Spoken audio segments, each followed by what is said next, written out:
Today as RSA, we're really focused on one of the most critical problems in cybersecurity today. That is around identity.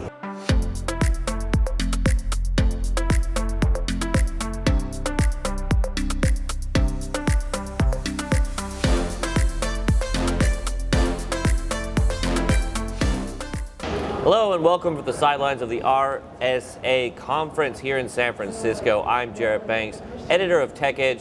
Joining me is Dave Taku, the VP and Global Head of Product Management and UXD at RSA Security. Thanks, Jared. Dave, welcome to the program. Let's get right into it. Give us a brief overview of RSA Security. Yeah, absolutely. So for the over 40 years, RSA has been known as one of the most trusted names in cybersecurity, starting from our origins back with the development of the RSA encryption algorithm, the invention of time-based OTP, and even the original founders of this RSA conference. Today as RSA, we're really focused on one of the most critical problems in cybersecurity today. That is around identity. And so we offer full identity services from authentication to secure access, directory, governance, and lifecycle, really working with some of the world's most secure companies to help ensure that we are the security backbone for the most secure companies in the world. All right, before we dive in further into the company, give us a little bit about your background and how that plays into your role. Yeah, so I've been with RSA for about 20 years now. My background prior to that was in cybersecurity and also in telecommunications. So I have about a 30-year history in networking, IT, cybersecurity, identity. So it's really been a fantastic journey coming to this point. All right, tell us a little bit about how you solve some of the pain points for your clients and maybe who some of those clients are. Yeah, so we tend to work with any of the most secure verticals, so government, financial services, high tech, pharmaceutical. We service about 90% of the Fortune 500 and have customers in nearly every country around the globe. So as I mentioned, we're really focused on solving problems around identity. And for most organizations who are pursuing a zero trust strategy, identity is front and center in that strategy. The ability to understand who users are, to have trust in that user identity, but also to be able to understand what that user has access to, how they got that access, why they got that access, and whether or not they should have that access. This is all critical to reducing that identity attack surface, because identity has become the #1 attack vector for the adversaries today. Okay, we've heard a lot about AI here at the conference. Tell us a little bit about how that plays into identity. Yeah, so there's been a lot said about AI, right? And I think for every person you find who's really pro AI, you'll find some other folks on the other side. What I would say is this: I think it's a fantastic technology. It's actually a number of different technologies that tend to get lumped into one. Everything from agentic AI to machine learning, natural language processing, large language models, all these come into play. Some of these technologies are more mature than others, right? So it's really important for organizations to not just sort of group everything together and understand which technologies are most appropriate in different situations. In the area of identity, machine learning based models have proven to be very effective at helping organizations identify where there are anomalies or outliers within their identity landscape. So two areas in particular where you're seeing AI become very valuable is #1, in the process of authentication and access, looking for anomalies in behavior, user behavior, that may lead you to believe that the person presenting this credential electronically is not the user that they claim to be. So at RSA, we have, we're one of the pioneers in this type of technology. We've been using it in our products for over 20 years.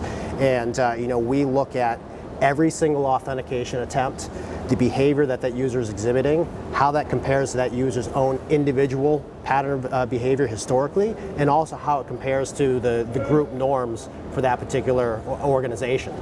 The other area where now you're beginning to see AI become more prevalent within identity is in an area called ISPM, or Identity Security Posture Management. Mm-hmm. The idea here is to understand where you may have entitlements or access for users that is not appropriate for that particular user or part of that user's role.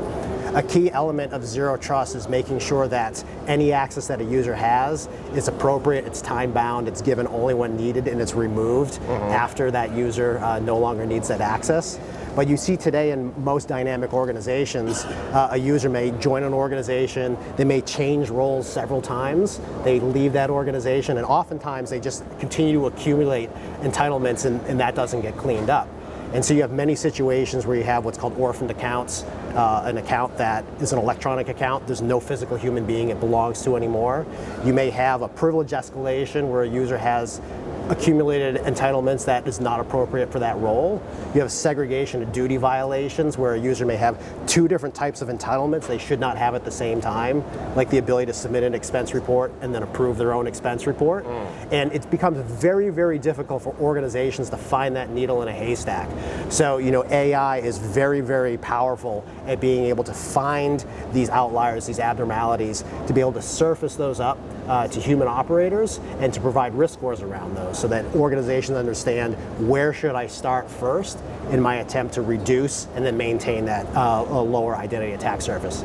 Great. What are some of the other key takeaways that you've seen here at RSA? Yeah, so first and foremost, I'll say that attendance is up this year, both in terms of the people attending and as well as the vendors exhibiting on the show floor.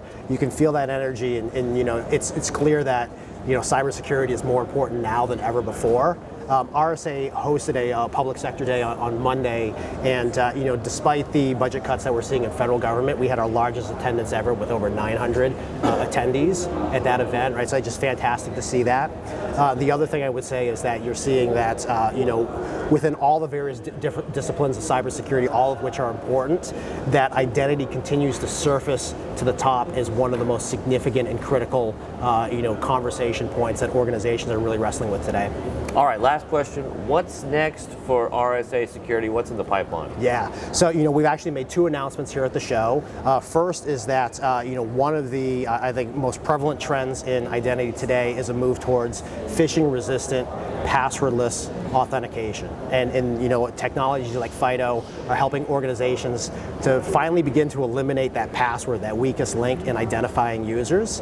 And so RSA has been very active as a board member and a leading contributor to the FIDO Alliance to help advance these standards for the the broader community. And RSA has been announcing today, or this week, some additional enhancements in terms of taking that technology and applying them not only to cloud or web-based applications, but making that same passwordless experience available at your perimeter and even deep within your data center. We're also recognizing that in today's landscape, the adversaries always seem to stay one step ahead of the good guys. And so as organizations begin to roll out phishing-resistant authentication, these attackers are moving elsewhere in the attack chain. And one of the most prevalent attacks we're seeing on the rise today is not trying to compromise or steal a credential, but now trying to compromise a weak enrollment process, a weak credential recovery process, or even a weak help desk process to be able to gain access to a legitimate credential through illegitimate means. And so we announced also earlier this week a patent pending new capability within our ID Plus identity suite, which is called Help Desk Live Verify, which eliminates that sort of knowledge-based way of validating a user over the phone. It uses an electronic out-of-bands means for the help desk to validate the identity of the user and for the user to also validate the identity of the help desk before providing service. All right, that's very exciting stuff. This has been Dave Taku of RSA Security. I'm Jarrett Banks, signing off from San Francisco.